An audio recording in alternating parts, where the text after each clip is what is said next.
दोस्तों नमस्ते। आपके अपने YouTube चैनल पर आपका हार्दिक स्वागत अभिनंदन है।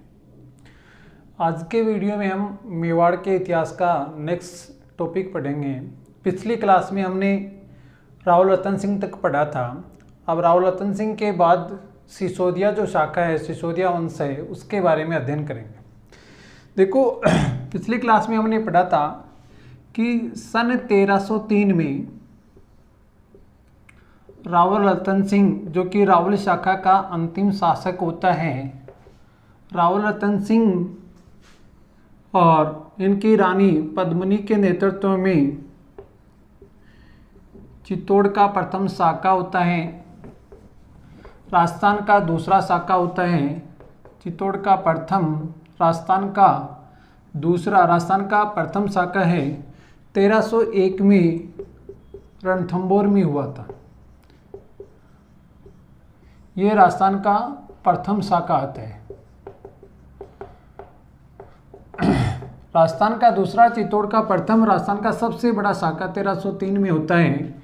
चित्तौड़गढ़ जो दुर्ग है उसका नाम अलाउद्दीन खिलजी के द्वारा खिजराबाद रखा जाता है और यहाँ का प्रशासक अपने पुत्र खिजर खां को खिलजी के द्वारा बना दिया जाता है। खिजर खां है मेवाड़ में शांति स्थापित करने में यह सफल रहता है। 1311 ईस्वी में खिजर खां को खिलजी के द्वारा दिल्ली बुला लिया जाता है और इसकी जगह मेवाड़ का शासन जालोर के मालदेव सोनगरा, जो कि अलाउद्दीन खिलजी का सेवक था, उसको सौंप दिया जाता है। मालदेव सोनगरा को सौंप दिया जाता है। तो 1311 ईस्वी से लेकर 1326 ईस्वी तक मालदेव सोनगरा मेवाड़ का शासक रहता है। चौहानों का आधिपत्य यहाँ रहता है। अब देखो 1303 में हमने पढ़ा था, इस आक्रमण के समय चित्तौड़ का प्रथम युद्ध इसे कहते हैं। चित्तौड़ का प्रथम युद्ध, चित्तौड़ के टोटल 3 युद्ध हुए। चित्तौड़ का प्रथम युद्ध 1303, चित्तौड़ का द्वितीय युद्ध आता है वो 1534-35, जिसमें कर्मावती के नेतृत्व में जौहर होता है, रावल बाग सिंह के नेतृत्व में केसरिया होता है, चित्तौड़ का द्वितीय शाखा होता है। और चित्तौड़ का तृतीय युद्ध आता है वो 1567-68 आता है। उदय सिंह यहाँ का शासक होता है और इस समय अकबर आक्रमणकारी होता है। इस समय 1534 में गुजरात का शासक होता है मोहम्मद शाह, वो आक्रमणकारी होता है। अब देखो 1303 में हमने पढ़ा था कि इस युद्ध के समय जो सिसोदिया थे, सिसोदा ग्राम के रहने वाले थे, उन शासकों ने, उनके पुत्रों ने भी मूलतः लक्ष्मण सिंह जिसका नाम आता है, लक्ष्य सिंह जिसका नाम आता है, या लक्ष्मण सिंह बोल सकते हैं, लक्ष्मण सिंह के जो 7 पुत्र थे उन्होंने भी इस युद्ध में भाग लिया था।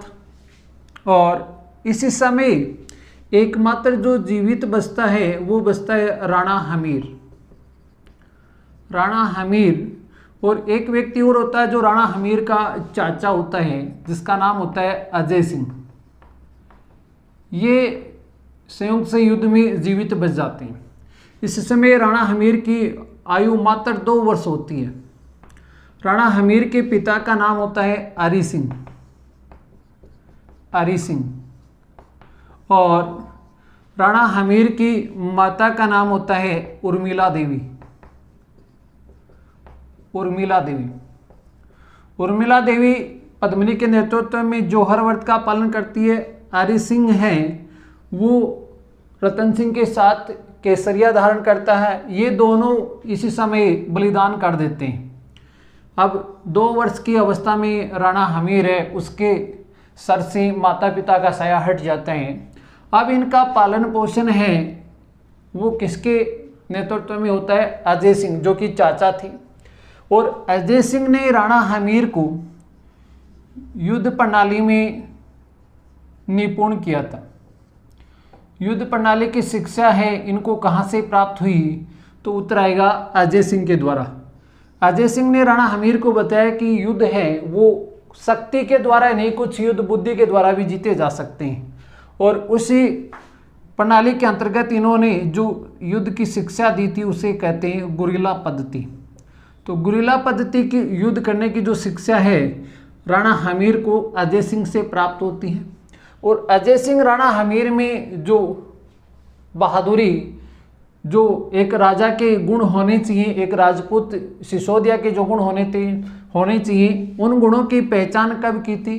एक देखो 1303 के बाद यहाँ तुर्की शासन स्थापित हो जाता है चित्तौड़ में, और इसी समय एक व्यक्ति होता है, एक डकैत होता है। डकैत का नाम आता है मुंजा बलेचा। मुंजा बलेचा नामक डकैत है, उसका चित्तौड़ में आतंक होता है और इसी चित्तौड़ में इसका आतंक होता है।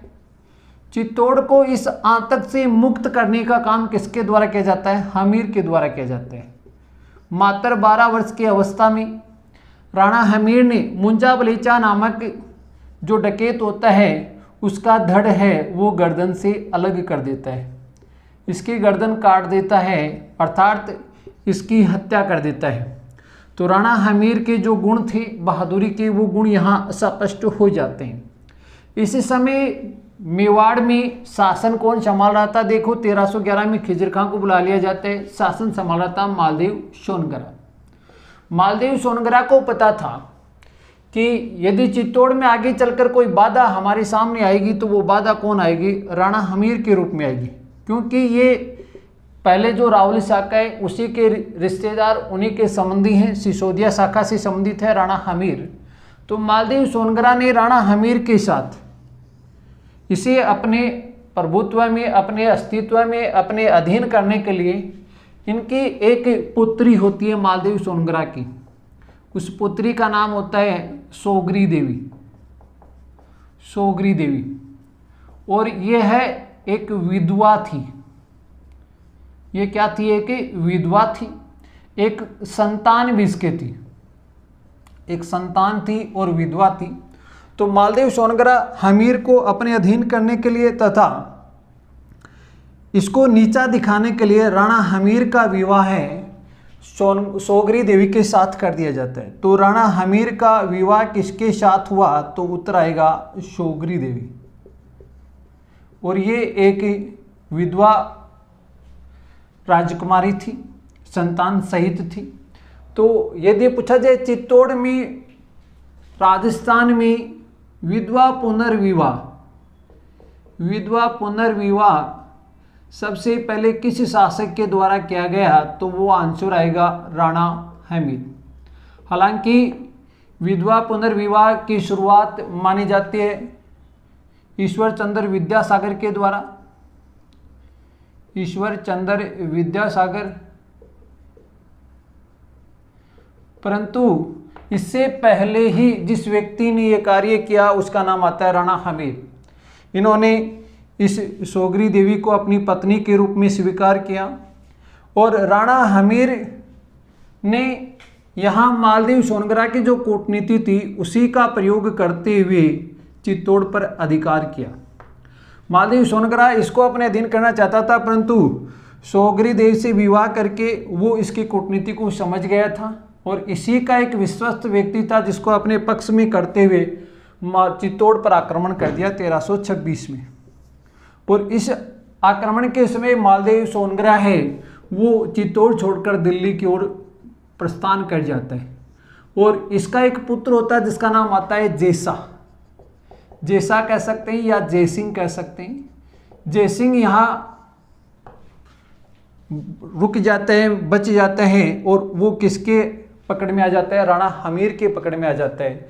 तो क्वेश्चन पूछा जाए 1326 में सिसोदिया शाखा की स्थापना किसने की? राणा हमीर ने की। किसको परास्त किया? मालदेव सोनगरा के पुत्र जैसा या जयसिंह को परास्त करके या राणा हमीर के द्वारा सिसोदिया या राणा शाखा की स्थापना की गई। अब देखो ये सिसोदा ग्राम के रहने वाले थे, इसलिए इन्हें सिसोदिया या राणा के नाम से जाना जाता है। राणा हमीर के बारे में हम पढ़ेंगे अब। तो राणा हमीर किस प्रकार से यहाँ का शासक बना, ये डिटेल हम पढ़ चुके हैं। आप देखो आगे राणा हमीर के बारे में क्या क्या जानकारी हमें प्राप्त होती है। राणा हमीर का जो शासनकाल आता है वो आता है 1326 से लेकर 1364। 1326 से लेकर 1364 ईस्वी इसका शासनकाल आता है। इसके पिता के बारे में हम पढ़ चुके हैं, हरि सिंह। माता का नाम उर्मिला देवी था, पत्नी का नाम, रानी का नाम था सोगरी देवी, जो विधवा राजकुमारी थी, मालदेव सोनगरा की पुत्री थी। अब देखो कुछ इसकी उपाधि आती है। उपाधि में देखो एक उपाधि आती है वीर राजा। वीर राजा है, इस उपाधि का उल्लेख कहाँ से मिलता है? रसिक प्रिया नामक टीका से मिलता है। रसिक प्रिया जिसका संबंध मारना कुंभा के शासनकाल से आता है। रसिक प्रिया में इसे वीर राजा कहा गया है। और एक आता है विषम घाटी पंचानन। विषम घाटी पंचानन, विषम घाटी पंचानन उपाधि का उल्लेख कहाँ से मिलता है? कोमलगढ़ प्रशस्ति से मिलता है। कोमलगढ़ प्रशस्ति से मिलता है, कुंभा के समय की यह मानी जाती है। तो कोमलगढ़ प्रशस्ति से विषम घाटी पंचानन नामक उपाधि प्राप्त होती है। विषम घाटी पंचानन का आशय क्या है कि विकट परिस्थितियों में या विषम परिस्थितियों में सिंह के समान जो डटा रहता है उसे विषम घाटी पंचानन के नाम से जाना जाता है।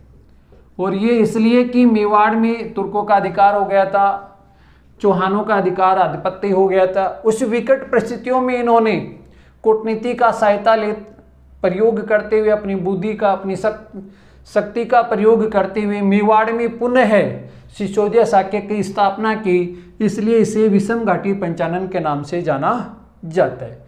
ये तो इसकी उपाधि प्राप्त होती है। इसके बाद देखो राणा हमीर जब शासक बना, मालदेव सोनगरा जो कि दिल्ली चले गया था, मालदेव सोनगरा है वो कहाँ चला जाता है? दिल्ली चला जाता है। और इस समय जो दिल्ली का शासक होता है उसका नाम होता है मोहम्मद बिन तुगलक। मोहम्मद बिन तुगलक भारतीय इतिहास का पागल शासक, विद्वान होते हुए पागल शासक के नाम से जाना जाता है। मोहम्मद बिन तुगलक के पास चला जाता है कौन? मालदेव सोनगरा। और वो चित्तौड़ पर चढ़ाई के लिए उसको उकासित करता, उसे लगाता है कि हाँ चित्तौड़ हम चलेंगे, आक्रमण करेंगे, वहाँ से मुझे निष्कासित कर दिया गया राणा हमीर के द्वारा। तो मोहम्मद बिन तुगलक सेना लेकर चित्तौड़ पर आक्रमण करता है। चित्तौड़ पर आक्रमण किया जाता है तुगलक के द्वारा। और इस आक्रमण को कहते हैं सिंगोली का युद्ध। सिंगोली नामक जो स्थान है वो उदयपुर जिले में पड़ता है। सिंगोली का युद्ध होता है। सिंगोली का युद्ध होता है तुगलक और राणा हमीर के मध्य। इस युद्ध की जो तिथि आती है वो आती है 1336। 1336 में सिंगोली का युद्ध होता है। किस किस के मध्य? राणा हमीर और तुगलक के मध्य ये युद्ध होता है। इस युद्ध में तुगलक परास्त हो जाता है, राणा हमीर विजय हो जाता है। तुगलक को काफ़ी दिन बंदी तक बना लेता है राणा हमीर और उसके बाद इसे छोड़ दिया जाता है। यहाँ देखो राणा हमीर तुगलक से भविष्य में यहाँ न आक्रमण करने की लिखावट या शपथ तक नहीं लेता इससे और इसे छोड़ दिया जाता है। और भविष्य में तुगलक या दिल्ली का कोई शासक राणा हमीर की तरफ आंख उठाकर नहीं देखता है, क्योंकि वो इसकी बहादुरी से परिचित हो चुके थे। राणा हमीर को मेवाड़ का उदारक भी कहा जाता है। मेवाड़ का उदारक भी कहा जाता है। मेवाड़ का उदारक इसलिए कहते हैं कि जिस चित्तौड़ पर, जिस मेवाड़ पर तुर्कों का अधिकार हो गया था, उस मेवाड़ को वापस तुर्कों से छुड़ाने का काम किसने किया? राणा हमीर ने किया।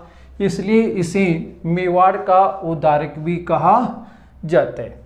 इसके द्वारा देखो अन्नपूर्णा माता के मंदिर की स्थापना भी करवाई गई थी।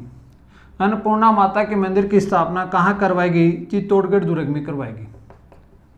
चित्तौड़गढ़ दुर्ग में करवाई गई थी। तो अन्नपूर्णा माता या एक मान सकते हैं बरबड़ी देवी, तो बरबड़ी देवी का मंदिर है वो भी इसके द्वारा स्थापित किया हुआ माना जाता है। और बरबड़ी देवी है इनकी इष्ट देवी के रूप में जानी जाती है, मेवाड़ की इष्ट देवी के रूप में जानी जाती है। यदि मेवाड़ की कुल देवी हम देखें, मेवाड़ के शासकों की कुल देवी देखें तो उसका नाम आता है बाण माता, उसका नाम आता है बाण माता। तो बाण माता कुल देवी आती है और बरबड़ी माता है वो इष्ट देवी के रूप में पूजी जाती है। ये हमें यहाँ से प्राप्त होता है, कहाँ से? राणा हमीर के शासनकाल से प्राप्त होता है।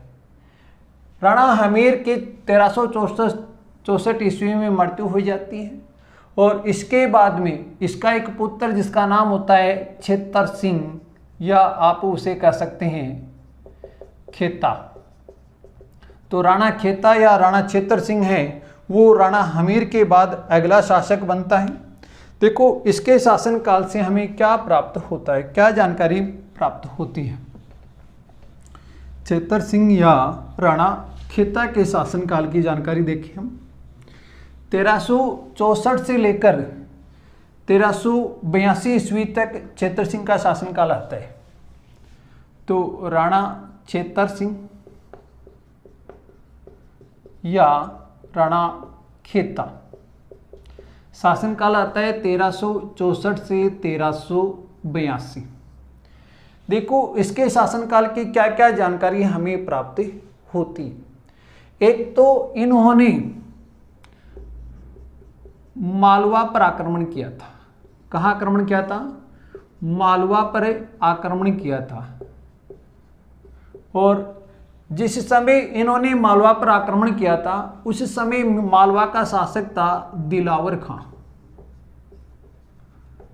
दिलावर खां तो मालवा पर आक्रमण किया और दिलावर खां को परास्त किया। ये जो आक्रमण है ये मेवाड़ के लिए नासूर साबित हुआ। कैसे? अर्थात मेवाड़ और मालवा संघर्ष की शुरुआत यहीं से मानी जाती है। संघर्ष की प्रथम शुरुआत है वो छेतर सिंह के शासनकाल से मानी जाती है। और उसका कारण क्या होता है? मालवा के शासक दिलावर खां पर छेतर सिंह या खेता के द्वारा आक्रमण करना। दूसरा देखो इसने बूंदी के शासक पर आक्रमण किया। बूंदी का जो हाड़ा वंशीय शासक था, हाड़ा वंश का शासक था जिसका नाम आता है लाल सिंह हाड़ा।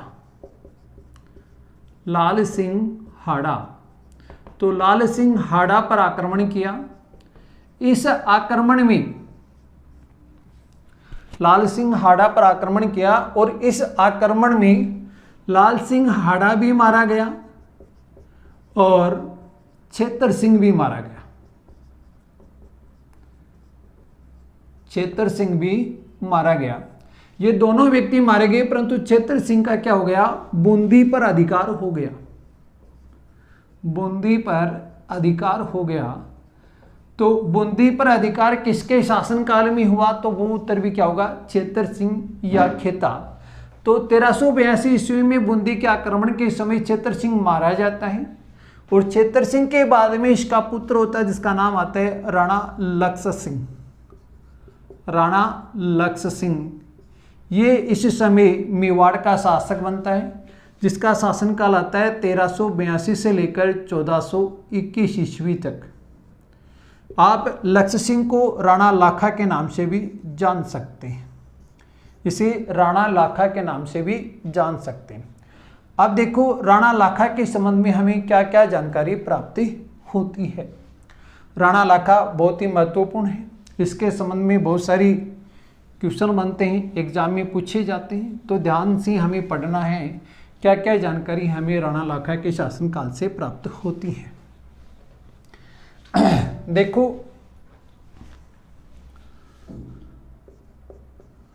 राणा लाखा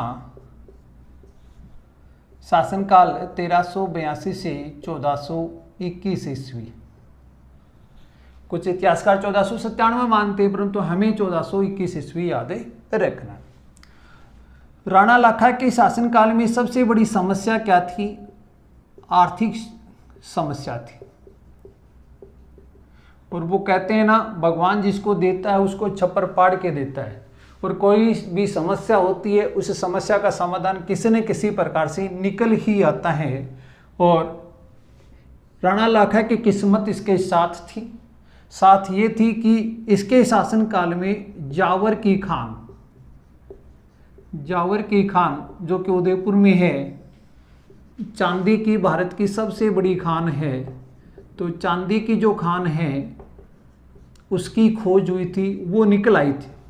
तो चांदी की खान निकलने के कारण जावर की खान उस समय की संभवतः शायद एशिया की सबसे बड़ी खान थी ये।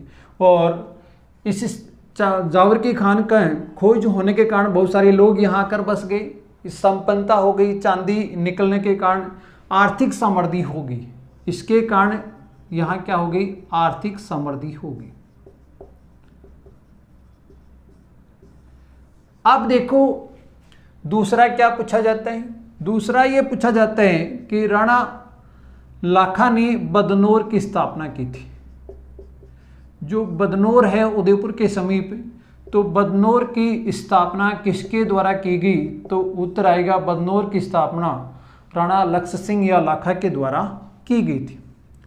दूसरा क्वेश्चन और देखें हम, तो राणा लाखा ने जो तारागढ़ बूंदी है, बूंदी में दुर्ग आता है जिसका नाम आता है तारागढ़ दुर्ग।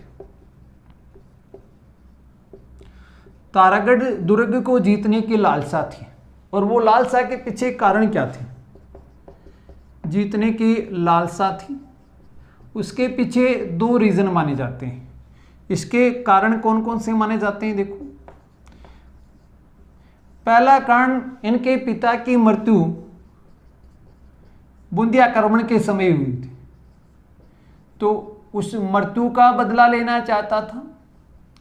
और दूसरा ये माना जाता है कि हाड़ा वंश के जो शासक थे वो किसी बात को लेकर इससे नाराज हो गए थे, किसी बात को लेकर लक्ष्य सिंह से नाराज हो गए थे। तो इन दो कारणों के कारण वो तारागढ़ दुर्ग को जीतना चाहता था, और उसने प्रण किया कि जब तक इसे जीत नहीं लूँगा तब तक खाना पीना छोड़ूंगा, खाना नहीं खाऊंगा। तो उसने खाना पीना छोड़ दिया और प्रण ले लिया कि मैं तारागढ़ दुर्ग पहले जीतूंगा। यहाँ के जो सामंत थे मेवाड़ के, उन्होंने समझाया कि ऐसी परिस्थितियों में अचानक से तारागढ़ को जीतना असंभव है, क्योंकि हाड़ा वंश के शासक हैं वो बहादुर हैं, वीर हैं, और इतनी जल्दी ये कार्य नहीं हो सकता। तो आप एक काम करो, आप एक नकली दुर्ग बना लो, मेवाड़ चित्तौड़गढ़ दुर्ग से बाहर एक तारागढ़ का नकली दुर्ग बना लो, और उस नकली दुर्ग है उस पर आक्रमण करके उसको जीत लो, और अपने मन की जो प्यास है, लालसा है, उसको बुझा लो। फिर कभी टाइम मिलेगा तो हम तारागढ़ को जीत लेंगे। तो इस बात को राणा लाखा ने स्वीकार कर लिया, और चित्तौड़गढ़ दुर्ग के बाहर एक नकली दुर्ग है वो तारागढ़ दुर्ग बना दिया जाता है। अब देखो यहाँ एक रोमांच पैदा हो जाता है। रोमांच क्या पैदा होता है कि जब तारागढ़ का नकली दुर्ग, मिट्टी से एक नकली दुर्ग बनाया गया, मिट्टी का नकली दुर्ग बनाया गया,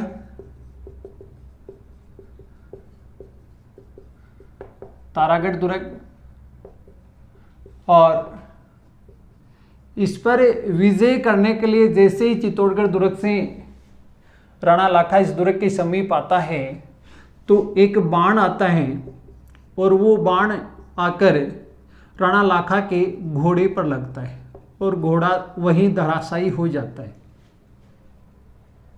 जब ये दृश्य देखता है तो राणा लाखा है सहम जाता है कि अचानक ये क्या हुआ, इतने में एक बाण और आता है, दूसरे सैनिक के लगता है। तो राणा लाखा अपने कुछ सामंतों को भेजता है, अपनी दासों को भेजता है कि जाकर देखो ये कौन कर रहा है ये कार्य।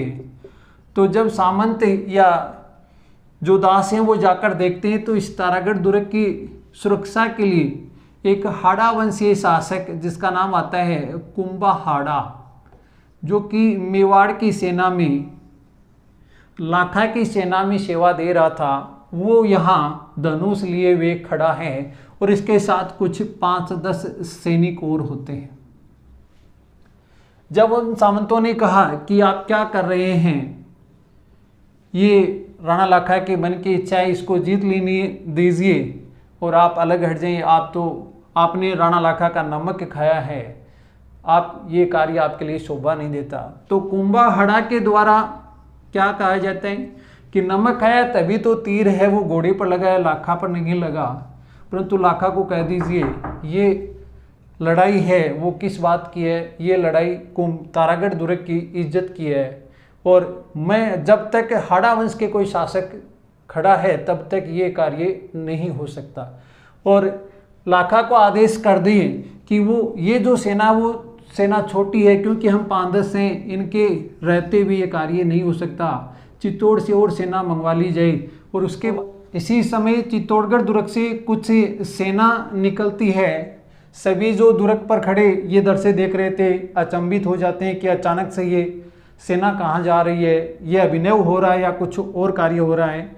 सेना के द्वारा यहाँ आक्रमण किया जाता है, कुछ मेवाड़ के सैनिक मारे भी जाते हैं और ये कुंभाहड़ा के नेतृत्व में जो 5-10 सैनिक खड़े होते हैं वो वीर गति को प्राप्त हो जाते हैं और तारागढ़ दुर्ग को जीतकर राणा लाखा ने अपना जो मन की लालसा थी उसको शांत करने का कार्य किया।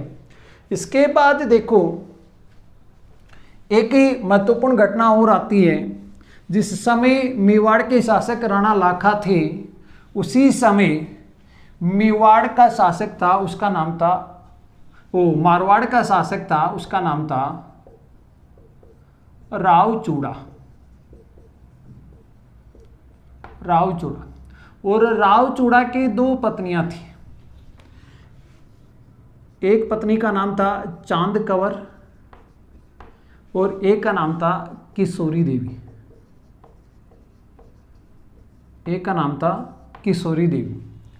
अब देखो किशोरी देवी थी, ये प्रतिहार राजकुमारी थी। प्रतिहारों पर रावचूड़ा ने आक्रमण किया था और इस आक्रमण में विजयी होने के बाद प्रतिहारों ने अपनी राजकुमारी किशोरी देवी का विवाह राणा चूड़ा के साथ कर दिया था और इसके साथ दहेज में एक स्थान दिया जिसका नाम आता है मंडोर। मंडोर दहेज के स्वरूप रावचूड़ा को प्राप्त हुआ था। रावचूड़ा ने अपनी राजधानी भी मंडोर को ही बनाया था। चांद कंवर के एक पुत्र और एक पुत्री थी। पुत्र का नाम था रणमल और पुत्री का नाम था हंसाबाई। और किशोरी देवी के एक पुत्र था जिसका नाम था कान्हा। अब देखो रावचूड़ा चाहता था कि मेवाड़ के साथ वैवाहिक संबंध स्थापित किए जाएं ताकि यहाँ से खतरा वो समाप्त हो जाए। और रणमल भी चाहता था कि मेरा हस्तक्षेप किसी भी प्रकार से इधर मेवाड़ के साथ हो तो आगे भविष्य में जब भी मुझे जरूरत पड़े तो यहाँ से सहायता मिल सके, क्योंकि रावचूड़ा ने किशोरी देवी के प्रभाव में आकर अपना उत्तराधिकारी किसको घोषित कर दिया था? कान्हा को घोषित कर दिया था। तो हंसाबाई के विवाह का प्रस्ताव, इसके विवाह का प्रस्ताव कहाँ पहुँचता है? राणा लाखा के दरबार में पहुँचता है। और इसके एक पुत्र होता है जिसका नाम होता है कुंवर चूड़ा। आप देखो राणा चूड़ा बोल सकते हैं इसको या कुंवर चूड़ा बोल सकते हैं, और वो राव चूड़ा अलग है। इसके साथ विवाह करना चाहते थे। जब दरबार में नारियल लेकर पंडित जी पहुँचते हैं उस समय कुंवर चूड़ा उपस्थित नहीं थे और